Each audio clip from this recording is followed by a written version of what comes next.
Hello. So my name is Albert Shin. I'm a writer-director. Welcome everybody to Totally Indie Day. I believe this is the second panel of the day.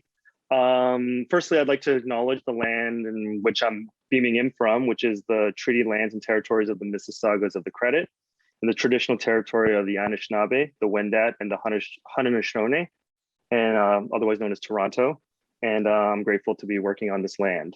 VIFF is thrilled to welcome indie writer, director, actors, both multi-hyphenate Jim Cummings and PJ McCabe to go behind the scenes on their wonderful new feature film, The Beta Test. So without further ado, to our esteemed guests, Jim and PJ. Thank you, Albert. Thank you, everybody. Welcome to Totally Indie Day. I'm happy to be here. Thanks so much for having us. We appreciate it. So just to get things going, I just wanted to, I think I would say most of the people haven't seen your film yet, and I've had the pleasure to see it. And there's, a lot of things that it's better to, the less you know, the better for sure for this one. So just to, without giving anything away, kind of giving us a little primer of, your new project, The Beta Test. Yeah, so it's a film that PJ and I co-wrote, co-directed, and co-star in, and it is about a talent agent at one of the top talent agencies in Hollywood getting a purple envelope in the mail that invites him to a no strings attached sexual encounter in a hotel room. And he goes, and it's wonderful, but then he never gets another letter, and it drives him crazy. And it's a comedy horror drama that is humiliating for all of the actors, and it's a lot of fun. Is that a good description, PJ? How would you describe it? No, that's pretty good. It's just this Hollywood agent who gets wrapped up in a very crazy conspiracy in the mail that leads him down a ridiculous rabbit hole, and it's this fun kind of LA noir genre blending film that's also very funny. And I'm excited for everyone to see this crazy thing. So obviously, Jim, you're known for, being, Thunder Road and, the Wolf of Snow Hollow. These are films that you've been very transparent in terms of the process, not just the film itself and, the themes and the kind of the regular boilerplate stuff that people talk about when they go out and talk about their movie, but also sort of how they came to be, and then also bringing people into the process. But for this one, it seems like you guys use this, this platform, WeFunder, which is sort of taking kind of crowdsourcing, bringing people into the process of making movies to kind of like the next level, or maybe it's logical next evolution. So can you guys talk a little bit about that? Yeah, sure. So when we were doing the Thunder Road feature film, we ran a Kickstarter campaign, which was just basically giving away digital rewards and then titles in the film. So if you wanted to be an associate producer, you could come on. And we had a bunch of different people from around the world come to Austin and help us make that film. And then we sold shares of the film to the public after the Kickstarter campaign was done. And we realized that's how every film and startup company gets their capital to make the thing. And so it was just the logical next step to do something like this using the internet. And WeFunder was a crowd equity platform that we discovered in October of the previous year, I want to say. So before doing The Wolf of Snow Hollow, and I was talking to PJ about like, oh, maybe this could be the next thing that we want to do. We have a decent enough audience now that likes our stuff. Maybe we could, knock on their doors and say, hey, if anybody wants to join and own a portion of the film, they could do that. And we ran a WeFunder campaign selling shares of the film to the public for as little as $100. And we raised $350,000, the entire budget of the film in the first 12 days. And now, not only do we feel like that's the future for us, we feel like that should be the future for all independent film, that you don't have to be subjugated into these structures that don't benefit artistry, that are very antique in the way that they are created and only harm the filmmakers. And now we're on this kick of helping other people to raise the funds that they need to make their films and have their dreams come true. And I think probably every other film that we do will be a crowd equity film. Yeah, I really think it's the future. I mean, we honestly weren't sure if it was going to work, and we're pleasantly surprised. But I really think it's the way to go. I mean, we never could have made a movie, especially like this one that you'll see, if we had gone through any type of studio system or worked with Yeah, no way. other companies. Like, people would have read the script and said, yeah, no, you're out of your minds. We're never going to fund this. So, I mean, to be able to make the movies that need to be made the way you need to make them, I mean, this is the way to do it, is to go to the public and to fund it yourself. And I do believe this is the future, and yeah, want to keep doing this forever. And yeah, so sort of the way the system works, it's that, people are, actually investing in the project as like a, as a financier, and sure. So if the movie does well, I guess they Which do it has. well also. So not only that, it's amazing. So like the minimum return on investment that people have for as little as $100 is 125%. So we give their money back and 25%. So within the first 2 weeks of the film playing at Berlinale, we were able to sell the film just in the United States for more than the budget of the film to IFC, which was amazing. They came on to support this weird independent film. And then we were able to sell the film through our production company to different territories and carve out different rights around the world. So far, the movie will probably have made 700 grand in the first year. And we still own, between PJ and I and our friends and company, 65% of the company. So like, it's just a no-brainer. Whereas if we had made this film with Hollywood, PJ and I, as the co-writers and co-directors, would be lucky enough to get 1% of the back end. Like, this is just an absolute no-brainer to make films this way and have it be a lifestyle, have it be your income for the year, instead of it being, daydreaming and knocking on Hollywood's door, expecting them to take you seriously or not screw you over in a contract. This is how we've discovered it. This is the best way for people to make movies. Right. And just in terms of, obviously you guys have been transparent about kind of breaking that glass ceiling, or whatever you want to call it, the box where, I'm sure a lot of people listening in right now, they don't, whether they're in Canada or anywhere else, it's how do I get my script to an agent, or how do I do this? And, in Canada, there's some public funding systems in place and things like that. But this is really a way of taking control of your work as an artist and not being compromised, especially in a world where, things are becoming more democratized and we can, look to other people. And if you can build a fan base, very much like everything else that's going on in all these other platforms, it's really, I think it is pretty incredible that it works. Yeah. It's a strange thing too, because we feel like we've reached the mountaintop a bit with short films of like winning Sundance for the Thunder Road short film. We were able to get into development deals for different TV shows and different movies and stuff with different people. And we're still in those development deals. We haven't made anything from those deals that we made as short filmmakers. Having, done very well in short films, we were still short filmmakers, but we didn't wait to have Hollywood say, yes, you're qualified and you can do stuff. We made 3 feature films during that time, almost 4. And so like, I think, and we did that through Kickstarter, we did that through friends and family that were coming together to make stuff. Like, making stuff on a small budget that you can actualize, doing the doable, will only make you more qualified as a director and creator in the eyes of Hollywood. So like, all of those conversations that we had that were fluff, that were people knocking on our door saying, we want to help and do stuff, never led to anything, never led to a single dollar. But making stuff on your own is the only way that the only reason I'm talking to you today, basically, is because we were able to do it. Yeah, unfortunately, people don't really look. Writing scripts is important, development's important to a certain extent, but a lot of times people just don't read. I mean, people just don't read our stuff, and unfortunately, a lot of times, you just got to go out and make something in order to get to the next step. And because a lot of times, if you're just kicking scripts around, nobody's really actually going to read it or take it seriously until you just show them something. Yeah. So, obviously, making movies still, it's very much like taking a village. And obviously you guys, with Vanishing Angle and kind of the company and sort of the, company collective kind of group of like-minded people that are working together, and then that kind of extending out to, this kind of crowd-funded, WeFunder kind of system.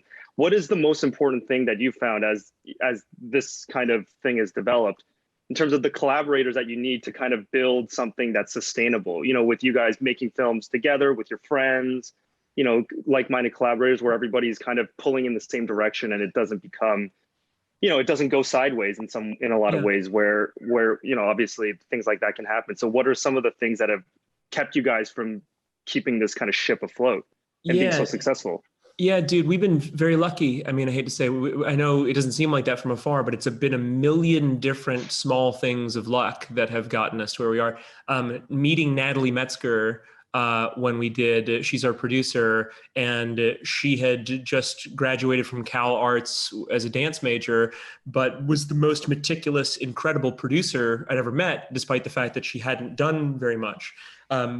Working with Matt Miller as the infrastructure of Vanishing Angle so that I didn't have to worry about payroll, that was handled through the company, or insurance, all of these different things that had already set up that we were lucky enough to inherit when we moved to Los Angeles, because we were making cool stuff on a small budget. That created this studio system almost.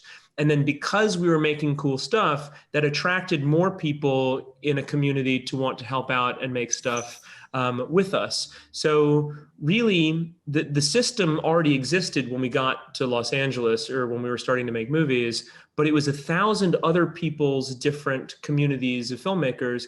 And most times when people graduate from film school, they'll try to infiltrate those communities instead of building one of their own, even if it's a smaller one.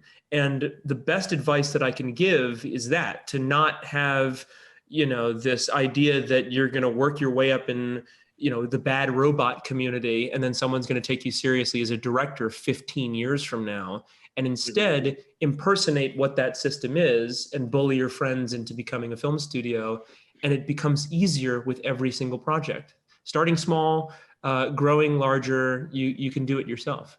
Yeah, I mean, look, it's definitely difficult, but we have been very lucky with the people we've met that have joined us along the way. And you kind of snowball with people you grow up with, making stuff with. I mean, a lot of friends from Emerson College, where Jim and I went together, we still work with closely and have kind of grown up with. And yeah, it's just finding people you trust and friends close to you to help you make these difficult things. And we've been very lucky with the group that we've assembled. Using the internet, I mean, not being scared to reach out to Facebook groups like I need a producer or I need an editor. Yeah, There are these incredible Facebook groups where you can post something and say, hey, I live in Des Moines, Iowa, and I'm wondering if anybody knows a producer that can help me out to make a short film. And someone, because of the size of the group, will always say, oh, I have a friend in Des Moines and they're doing this. Like, using the internet and not being timid to ask for help is a huge helping point for beginning filmmakers.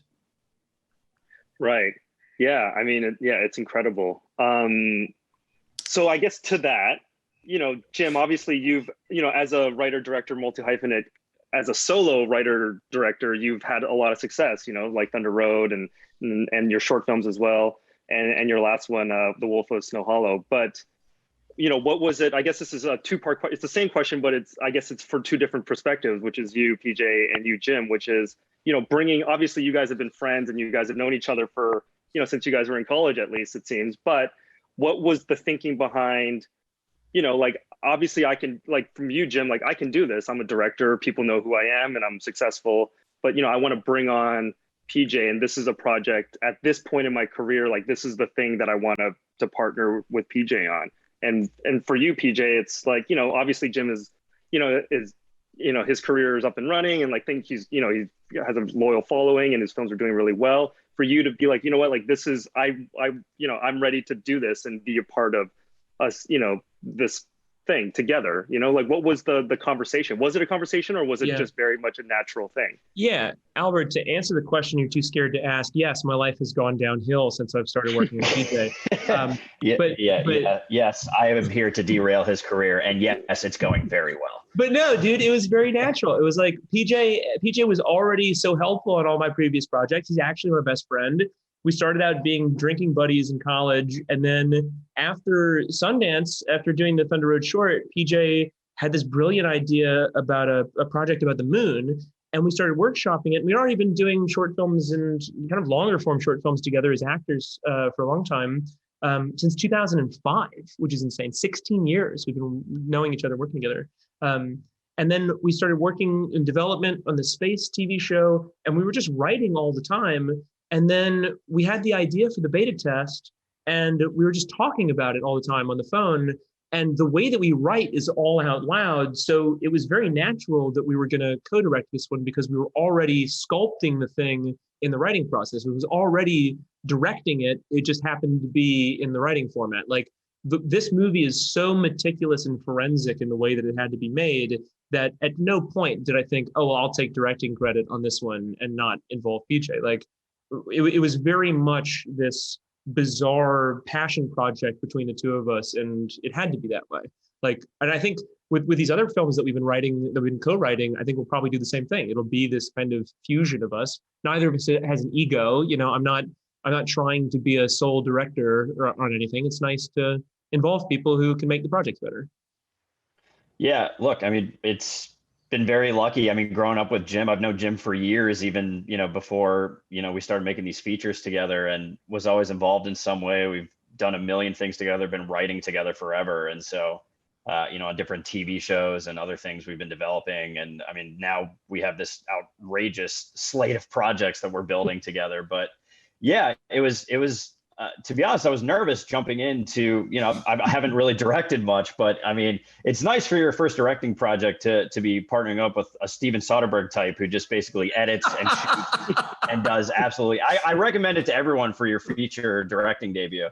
It makes it very helpful, but it's great. And we had such a blast doing it on set. I mean, there was really no conversation. It just kind of happened because it was just the two of us as buddies just making movies like we have for years, just in at home in our garage and everything, just on a bigger scale. And it went really well. And we had so much fun. And I'm really proud of the final product, to the point where I'm like, dude, let's keep doing this. Like I think we have something here. We always did writing, but I think we can do this from a directing standpoint and producing, and let's make a whole damn studio because we have so many awesome ideas.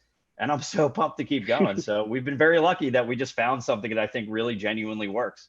Yeah. And it helps when you're best friends. Oh, but yeah.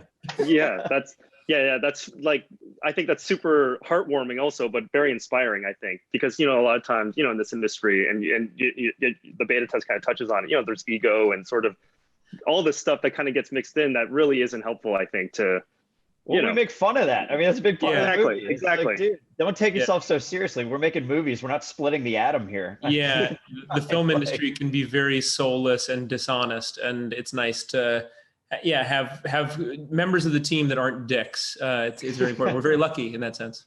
For sure. Yeah, for sure. And so, what about on a practical level then? Was it, as you guys were on set, did it sort of naturally, like, you were kind of more doing this, and PJ, you were doing more of that, or was it just kind of, just making it kind of going with the tide? And because you guys kind of knew each other, you guys were friends, you guys had this implicit trust, or was there some sort of a division of labor, or did you guys talk about a division of labor, but then once in practice, it just sort of became a natural thing that PJ, kind of did what?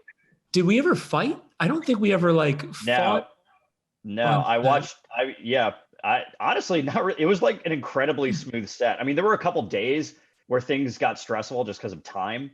And that's when, that's when you kind of let Jim go into alpha director mode of like, we gotta sometimes you just gotta, just in terms of technicalities, we just gotta get what we need to get and move. Yeah. But no, there was never a point of, certainly not from a creative standpoint. We would discuss things, but we had such a clear idea from the start of what we needed to do.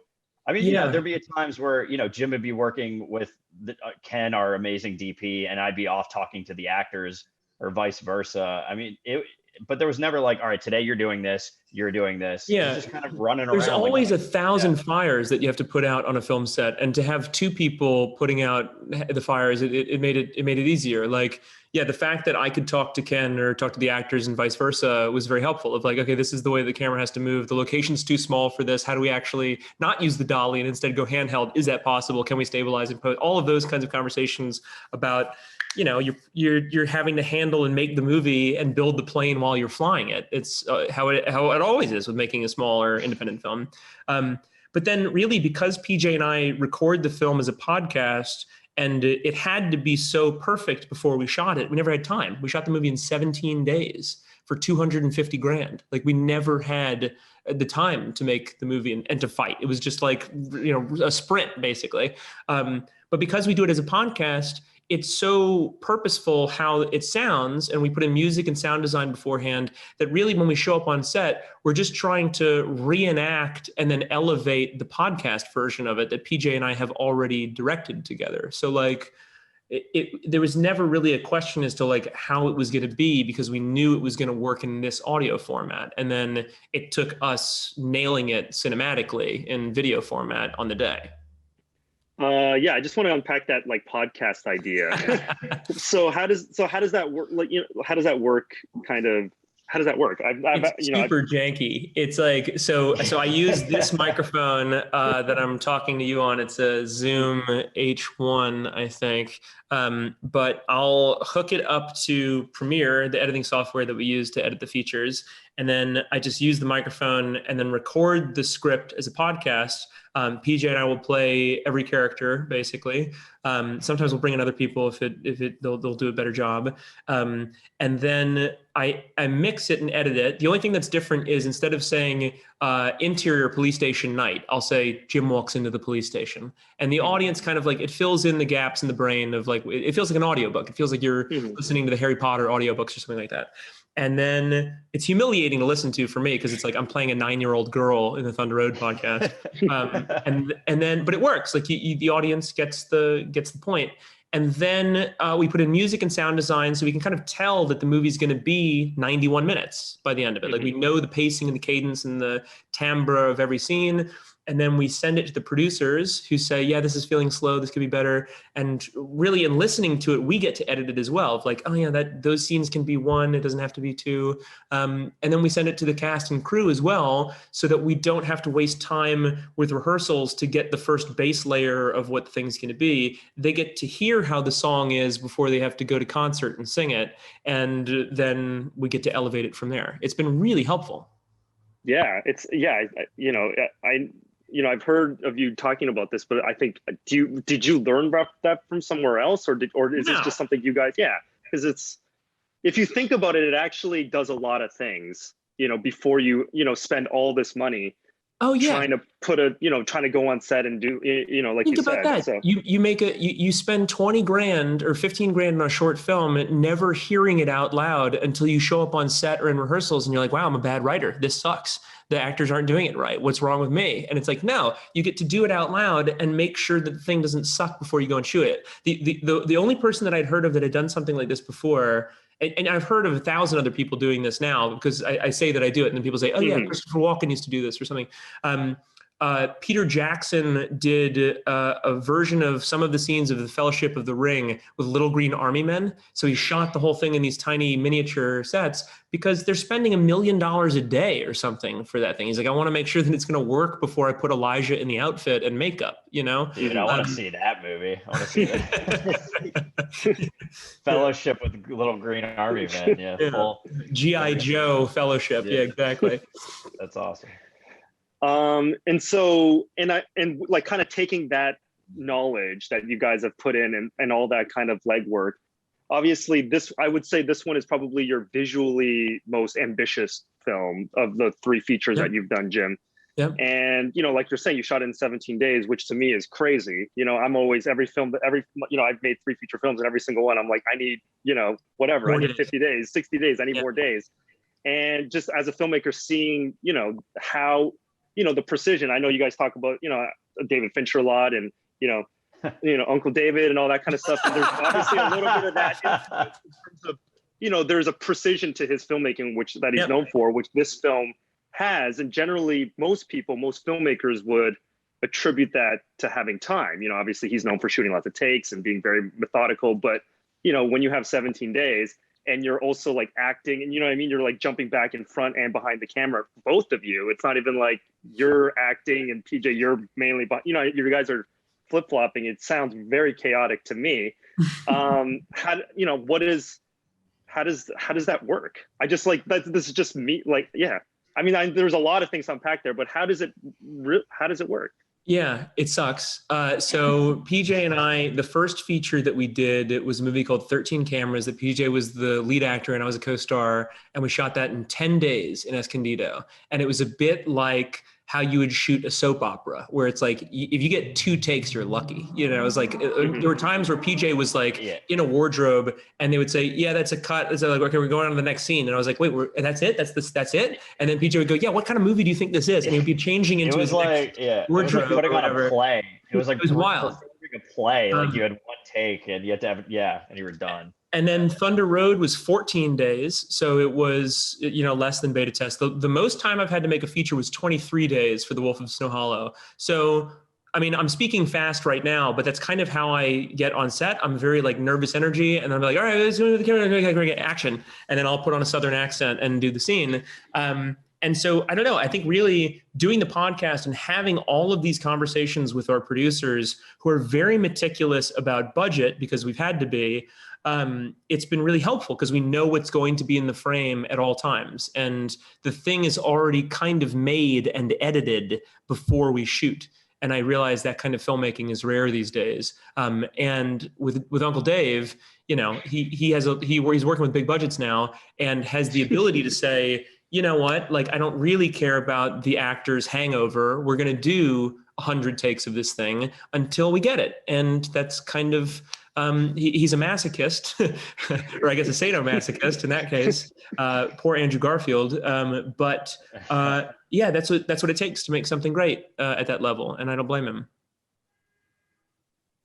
Yeah. Well, I guess, so, I mean, to that, Pete, I don't know if you have anything to add to that, PJ, or not, but obviously, it's chaos. I mean, there were days where we had to cut shots, unfortunately. I mean, like there were certain scenes where, and those, like I was saying earlier, those are some of the points where, like, Jim and I, we're pretty, equal on set, but then there's certain points where we don't have time to kind of discuss little things, and we just, Jim, just run around and do your crazy. We just gotta just tell exactly what we need to get, because we can't miss these shots or the movie's not going to work. Yeah, so there's a scene in the movie that's at a Malibu art auction at this guy Raymond's house. And we were working with, this was before the pandemic, we were working with, I think it was 35 extras in this like tiny Malibu house. And we had to make it look like this big mansion. And it was just slower than we thought. And I think we had 15 shots to get that night. And we had an hour left with the people. And every 20 minutes that we went overtime, it was going to cost us something like $5,000 or $4,000 or something like that. So it was like, literally, if we didn't get it now, because we had so many extras, it was going to mean that we weren't going to be able to get the lenses that we needed for the next day's shoot or whatever. And so legitimately, PJ and I flipped over a copy of the script, and on the back did all of the shots that we needed to get, and then crossed them out. And then we said, okay, these two can be one. We don't need to do this. Sorry, you're cut from the scene. I'm so sorry. And it was like, it was crazy on the dinner table. Do you remember? It was like we had to 11 at night. Bits. Like we lost Thomas's bit. We lost the champagne popping. Like there were things that were superfluous that like would have been great, but we were just like, all right, at this point, what do we just need to get from A to B in the scene to continue the story, so we're not missing a huge chunk of the narrative? Yeah. And that happens sometimes when you're on such a small amount of days to shoot a really crazy, complicated movie like this. But I love that. To quote Uncle Dave again, David Fincher says on Seven, he says, you don't know what directing is until you have 5 shots left, but the sun is going down and you're only going to get 2. And I think when they were doing the what's in the box scene, the sun was going down and he had to use exclusively the close-up of Brad doing the what's in the box, all of that stuff. Yeah. And it works. It's like he had many shots planned for that and they weren't going to get it. So you have to pick the 2 that you love. We have to shoot the box at some point. we have to get the basic ones, please. Yeah.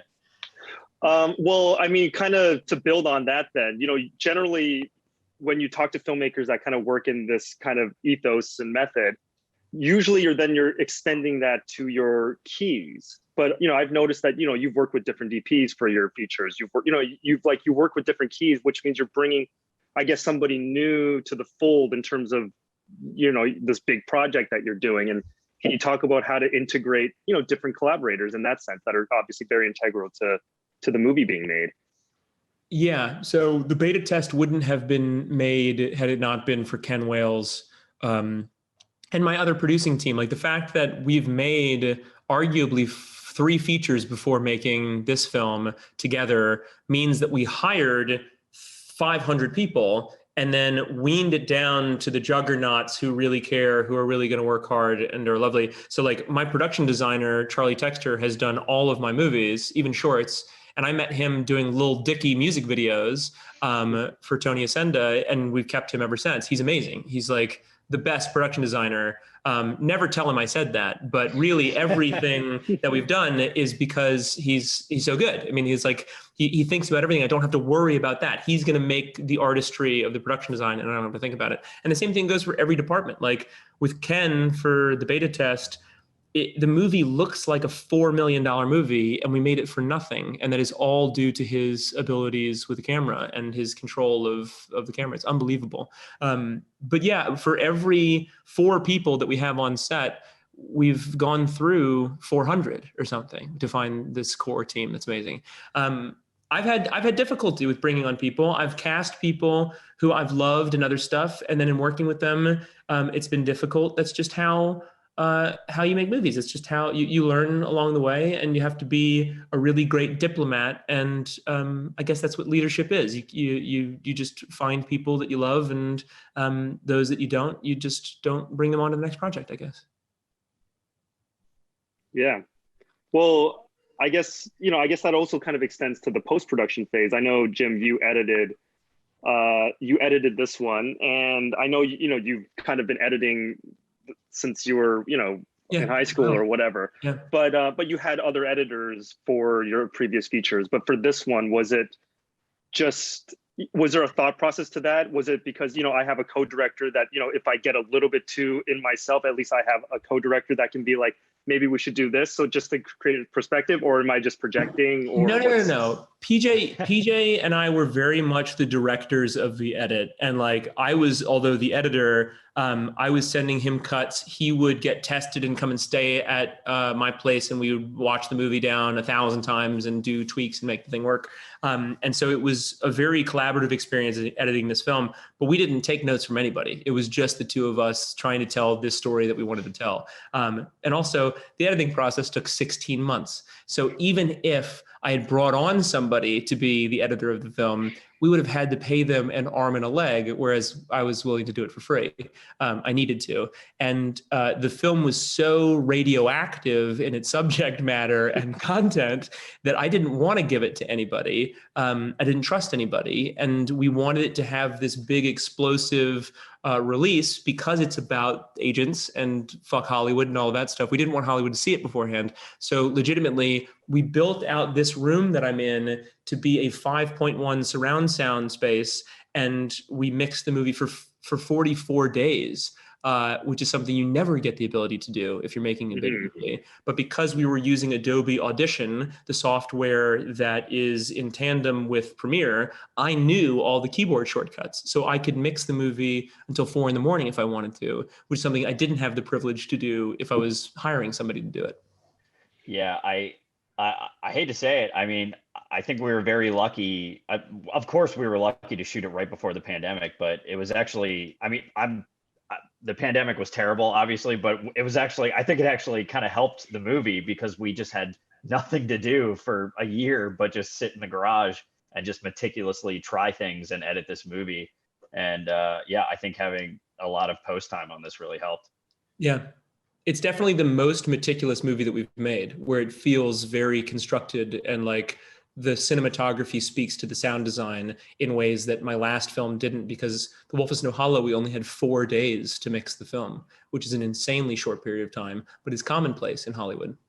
Yeah, I mean, commonplace, I think, pretty much everywhere. So, and just on a technical element, because what you're speaking to, I've never had the confidence to mixed my own film. Yeah. But, was that something that you dabbled with? And this was like, well, I'm just going to learn I have the time. I'm going to learn the program. I'm going to learn Audition and figure out how to do it. Yep. And so instead of me having to rely on, a mixer and, every second that goes by in the mixing studio is like you said, money, I'll learn. I have the time. And Albert, it's a nightmare. So when you're making a movie, I know how to edit, I know how to shoot, I know how to do basically everything. I can put my hands on every part of the filmmaking, screenplay format software, anything that I need, I know how to do. And then when it comes to Pro Tools, I don't know how to do that. It's an expensive software. I've never been able to afford it. And you finish the movie, you mix it, and it sounds really great in Premiere or in Final Cut, whichever one you use.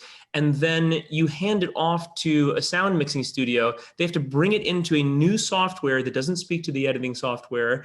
And then it takes 4 days just to get it to sound as good as it did before you brought it in. So it's it's such a nightmare and it's so expensive. And so instead of doing that, I was like, you know what? We're not going to do that. I know this software. I don't care if it's not built to mix feature films. We'll split it up into reels like it's short films, and I'll take the time and learn the software. And it was amazing. And now I never want to turn back. Like, if you're making something and every part of the film you have your fingers in except for this one thing, that's insane. So I learned After Effects at the beginning of the pandemic because I knew that we weren't going to have the budget to paint out boom poles or lights in the background and small things like that. And I learned how to paint out stuff, and the movie is a thousand times better because of it. I learned how to stabilize based off of tracking rather than warp stabilizer in Premiere. Like, I elevated the movie because I spent the time to say, no, this is what it's going to take. It's just going to take me staying up watching YouTube tutorials. I think everybody should do that. Again, I highly recommend for your first movie you direct, do it with Steven Soderbergh, because it makes things a lot easier. It's very, very nice. Yeah, no, it was crazy. I mean, the sound mixing part, I feel like there were some frustrating points for you, but it was nice that you somehow were able to figure it out, because that process was wild to do by yourself. Yeah, thanks for doing that, Jim. Yeah. So good job. Yeah. But no, I totally get it, because obviously I love the sound mixing process of, for my own films, but it costs so much money, and you just feel like I could be in here all day. Yep, Adobe Audition. Do it in Adobe Audition. Just playing and doing all sorts of stuff, and and I guess to speak to this your ethos that you've been kind of projecting out into the world in terms of take control of your own destiny, make your own film, start small, make it with your friends, prove to yourself that you can do it, and build and grow it, and it'll sort of organically happen. And from the outset it might feel like you have this grand plan to be sort of the poster child, but it really is just, it seems like you want to do something, you're confronted with problems, and you try to find solutions, and then you break through and you just keep going. Would that be a fair thing to? Oh yeah, and say? also a lot of YouTube videos. Yeah, and I don't think we're alone in that.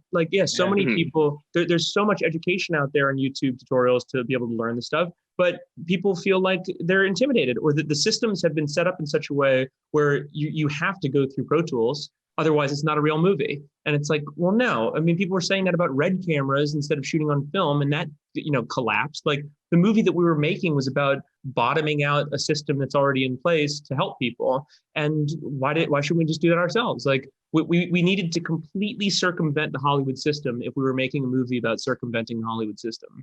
And we did. I would say you should learn Adobe Audition as soon as possible. It's a very simple, I'm serious, a serious program. It's really fantastic, and it delivers the same quality of sound that the Pro Tools would. And so to me, it's a logical next step. Like, of course you should be able to finish your movie on a laptop. Of course, everybody should be able to make movies that they want to make. Like, this is how you do it. And really, the reason why we've had to make movies this way is because we never had a budget. We had to learn how to do things this way. And I'm so glad that we have. Now I feel like the ceiling of our abilities is so much higher because we know how to do everything now. Yeah.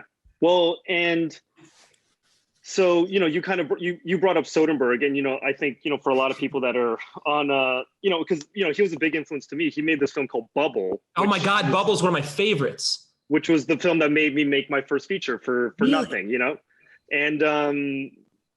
but just, kind of, obviously going along in your career, now you're kind of giving back and kind of letting the Pandora out of its box, or whatever. I mean, you're not trying to keep this for yourself. You're really trying to help the next generation of filmmakers and people trying to make something happen.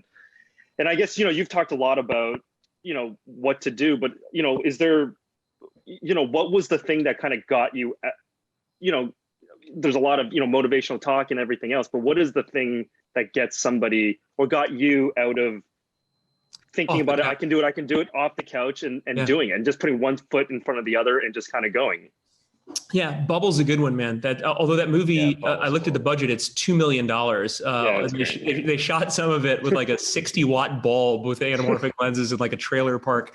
I don't know where that $2 million went. I guess when you get to be Uncle Steve's level, it costs money. But yeah, no. Seeing Krisha at South by Southwest in 2015, I saw that in March. And it is, I don't know if you've seen that one, it's a masterpiece, but it's shot by Trey Edward Schultz in his mom's house and backyard for 35 grand. And it was bought by A24. It screened in Cannes. It won the grand jury prize at South by Southwest. And I saw it in March. And by October 10th, I was shooting the Thunder Road short film because I saw this, high school wrestler, Trey Schultz, make a movie in flip-flops and a bathrobe at his mom's house. And it played on the world stage. And I was like, cool, I couldn't be David Fincher. I'm watching all these Girl with the Dragon Tattoo behind the scenes. I could never make a movie like that. But seeing Trey do it, I was like, oh, I could definitely be that guy. I could definitely make movies like this. And that movie I still cite as the beginnings of this American digital renaissance that, I call it the backyard Pixar movement because I haven't been able to think of anything a better title. But yeah, no, I think seeing Krisha for me was the thing that got me off the couch and said, I can do it too. Yeah, I think just watching amazing all of movie. Friends, everyone being able to do it. All of our friends were just kind of growing up and like things that we were making was actually people were responding to. I was like, oh, we can do this. Like anybody can actually do this if you actually just go out and shoot it. I mean, I think for so long we're just dragging our feet talking about these projects. You just finally force yourself to stop talking about it and let's just shoot it and see what happens. What's the worst that could happen? It sucks and we don't show it to anybody. So you might as well shoot it. Like, let's just see. Let's do something. Yeah, that was the thing of like, I would spend years of my life talking about making movies and then never realizing that making movies is a language in and of itself. And you have to learn how you speak the language before you're any good at it. It's like learning any language. And I thought that talking about making movies was going to be enough. And you actually just have to go out and do it. Amazing. Well, I think we're going to open up questions to the audience now. So I think I got the first one right here. So let me throw it at you guys and see what you guys have to say. So Rosie wants to know, what personal practices and routines keep you grounded as you literally do it all? Act, produce, direct. How do you rest and recharge? How do you rest and recharge between projects? Heavy drinking, Rosie. No, I'm trying to think, Rosie, I'm trying to think what would be the best answer for this. I don't know. I mean, I watch movies and relax. I have like a Tempur-Pedic mattress that I fold up and put under my couch, and then I can like wheel it out and watch the Criterion channel. And that becomes this kind of like self-care relaxation.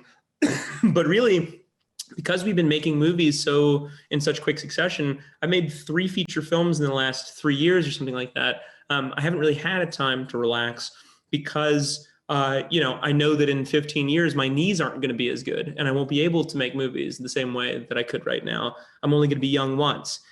I'm probably the bad person to ask about this. PJ, how do you relax between movies? Yeah, no, Jim is nonstop. It's exhausting. Like we all go out with our...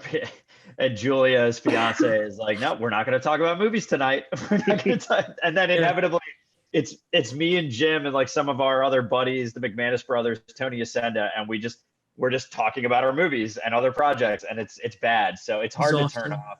Yeah, it's hard to turn off. I'm not necessarily a good person to ask either because all I want to do when we go out and are like having beers is just talk about our projects. Workshop some project, yeah. Yeah, something. Or to pitching each other our new ideas. It's hard. It's hard to turn off because we're sadly very into what we're doing, which is fun. But you're right. It might. Yeah, maybe we should go camping more, Jim, or something. Yeah. But we'd be in Joshua Tree talking about like our next movie. This question has really derailed my life. I'm so sorry. No, I totally get it. Okay, so the next question is, how do you balance the comedy versus thriller aspects of the film so that that one didn't overwhelm the other?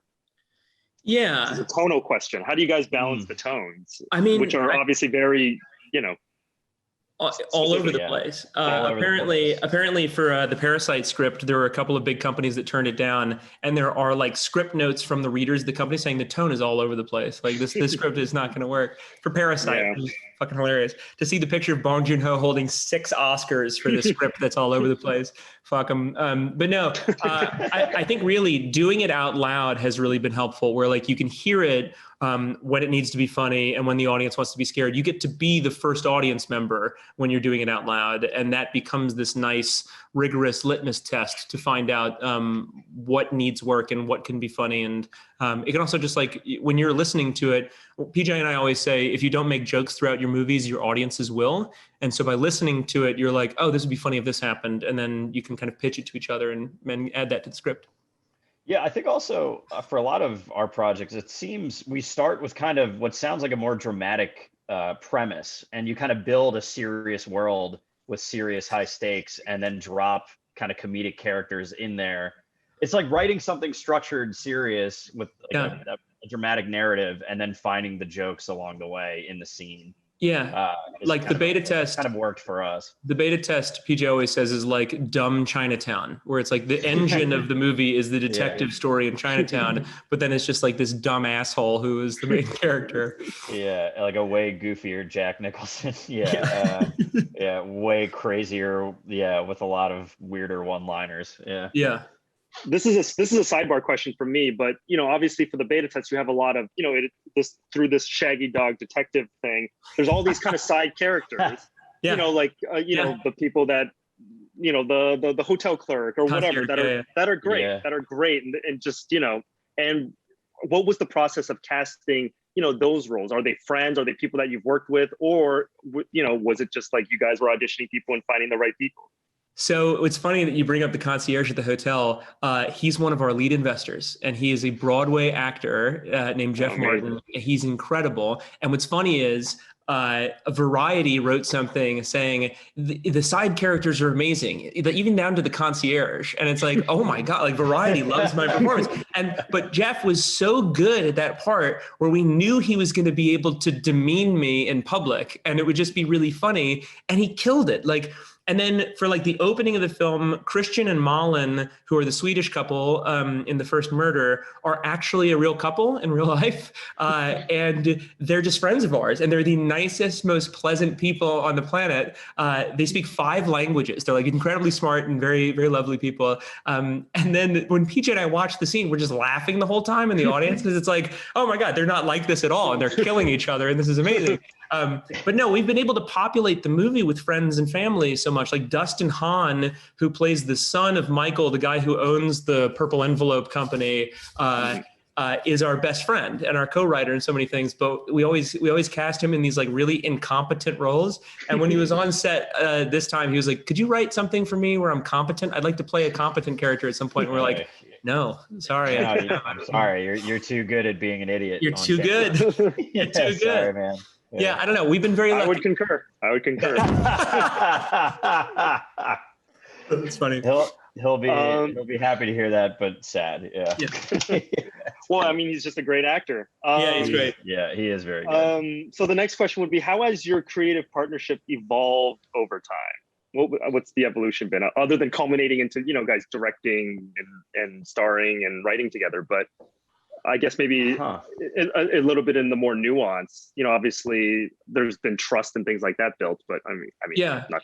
So that's really interesting, actually. So for the first stuff that PJ and I wrote, it was a lot more like a David Gordon Green film, where we would have an outline and then throw PJ into a situation and he would act in something, and then I would come in and act in something. And it was a bit more loose in the writing. More improv and figuring out as you go kind of thing. Yeah. And then in writing for television together and like reading scripts for television shows and working in television and working in like reading features that people have written, we realized that there was no real great writing. We were reading Aaron Sorkin and we're like, yeah, see, this is great. Like every word matters in this thing. Like there is such word economy, and this writer clearly gives a shit. And so like PJ and I started working off of each other. And now all of our writing, nothing is superfluous. Everything has to matter. Everything either has to be set up or pay off for what we want to do, for the punchlines in the film. And so we really have built this dynamic of making sure that the script is perfect and questioning the movie constantly to make sure that it's more bulletproof. And that's been a huge shift in our writing, I think.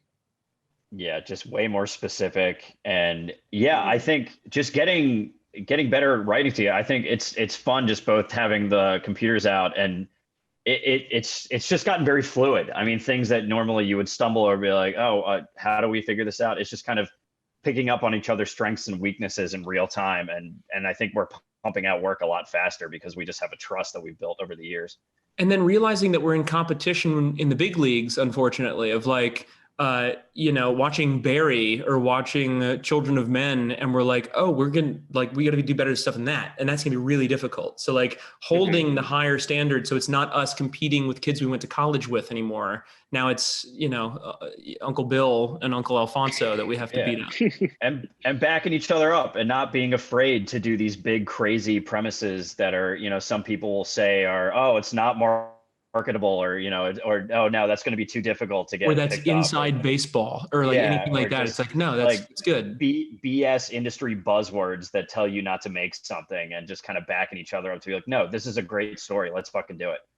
Yeah. So PJ said BS. What he actually meant to say was bullshit. It's okay to say that. I love that I said BS and then said the F word. So it's just sorry, I don't know. There you go. All right. So the next question is, before this film, did your previous 3 feature films do well in the festival or distribution? When starting the kickfunder for this film, how did you attract investors? Well, you guys kind of touched on a little bit about that, but I guess just to streamline, if you want to touch a little bit more on that. So sure. So my first feature film I wrote in 2009 by myself, and it failed. And it took me a year and a half to edit. It's called No Flood Wall Here. Nobody's seen it. It screened at one film festival, and that was it. And I buried it.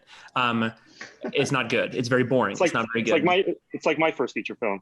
Yeah, everybody has that. And I realized anytime that there's like a big success, Krisha, which is the film that I was just raving about, one of my favorites, a masterpiece, he shot that as a feature beforehand, and it failed. And then he had to get the money back together to reshoot it to be the movie that we know today. Anyway, very common. People call that film zero instead of your first film. I suggest that if you're going to make your first feature film, make a feature first. That's the first good rule I've learned. Soderbergh makes it a lot. Yeah. There were many failures when I was growing up. There wasn't much festival success. And then I was working with friends and as a producer, and they were getting into festivals, and I was able to see the film screen at festivals and blocks. And I think, oh, I could do something like that. That could be good. And it just became this like metronome reset for me. Instead of it being a movie that I wanted to see, it was like, what was challenging? What was going to be an impressive film for the festival circuit? And I watched all of the short of the week films that are on the channel for Sundance and South by Southwest and Cannes and Berlinale. And that became an education for me as to what was going to be a good story. So that when I was ready to make a short film, when I had the idea to make the Thunder Road short film, it was already passing through this filter and lens of what has to be incredibly impressive. And so really, no, the first feature that we made after that was an amalgamation of short films called Minutes, which is 6 short films that are all single takes. And that screened at the New Orleans Film Festival, and that was it. And then we made the Thunder Road feature, and the festival that it premiered at, we ended up winning. And then it got into 1,000 different festivals after that. And then for The Wolf of Snow Hollow, it screened at Beyond Fest. And that was kind of the only festival that it screened at. So no. And then to answer your question sideways, I had run about 6 Kickstarter campaigns for friends throughout the years when I was a producer. And about 5 of those people, maybe 10 of those people that had initially backed our first few Kickstarter campaigns have given us thousands of dollars in the WeFunder. People who were giving us $25 in 2012 have been following our journeys and are now giving us $25,000 to make the new movies. So although it wasn't very important for them to get into festivals back in the day, now they're thrilled to be helping as much as they are now. Amazing. Okay, so the next question is, would you recommend independent writers cold call production companies with scripts? And if so, what are your tips for the perfect pitch?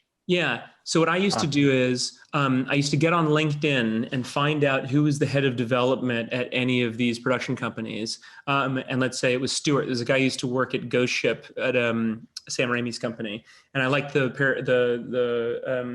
I forget what movie it was. I saw one movie there, so I was like, oh, this would be cool. And I saw that he was the head and he was a producer. And so I got on Google and I looked up the 1-800 number and I called them and I said, hey, I just got disconnected from Stuart. I wonder if you can put me in touch with him. And I got, breaking the rules, but then got on the phone with him and I was like, hey, I just moved to LA. Sorry, I got sent to you. I would love to take you out to coffee at some point. And he said yes. And basically every time that I did that, I got a coffee meeting with people, and I wasn't pitching anything at the time. I was asking for advice of how to make it as a young producer. But no, of course I suggest that. You're never going to make it unless you do those kind of weird things. You have to be creative. Yeah, absolutely. So what do you hope to achieve? What do you hope this film will achieve? It sounds like you're throwing the middle finger to Hollywood, which is props to you guys. But what is it that you want people to take away from this, from the beta project, from the beta test, sorry? Honestly, when PJ and I talk about it together, we are so selfish in that we want people to just be like, yeah, that was dope. Like, that was a dope movie. Like, that's the main thing that we always hope for.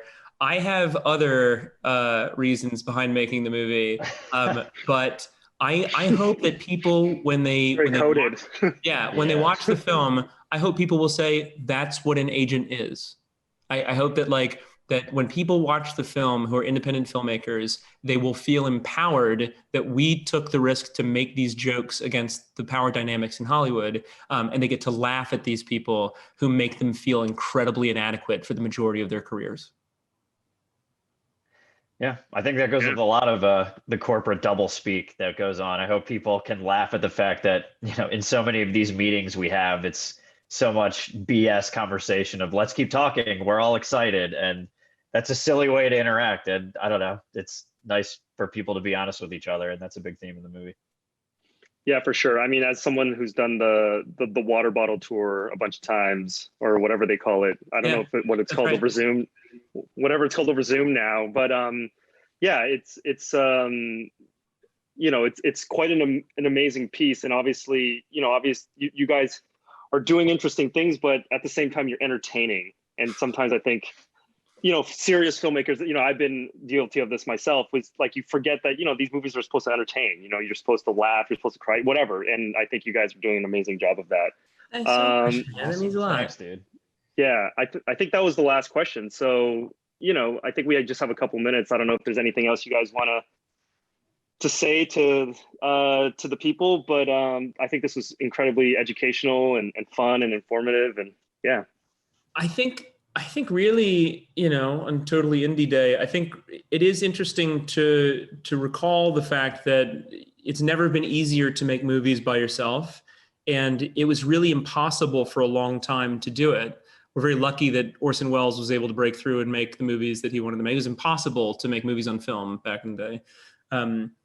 And now you can go into a Best Buy and get a camera that competes with the stuff that's being shot, in Hollywood, and now on an iPhone, which is crazy. So I don't know. I think really the future for film and the movies that I want to see are going to be coming from this audience and not from the one in that small town in California, because y'all can curse in your movies. You can show sex and romance. You can show violence in a way that no studio film could. All these movies are becoming so sanitized because they have to make it as broad as possible to ensure income. And you can make movies for adults. And if you do, you'll find great value in doing it. You can make your friends laugh, but then also you can find an audience that is really starving for stuff like this because of the current climate of filmmaking. Yeah, and don't be afraid to do weird stuff. It's fun, and I think there's an appetite for the weird and the dark and the different. And you're right, and because the people in that small town in California are afraid of that and they don't want to do that, but I think there's a large group of people that want to see that, and let's give it to them. All right, and with that, thank you guys. Thanks, Jim. Thanks, PJ. This was great, and I hope the Totally Indie Day people had fun. Thanks, guys. Thank you, everybody. Thanks, everyone.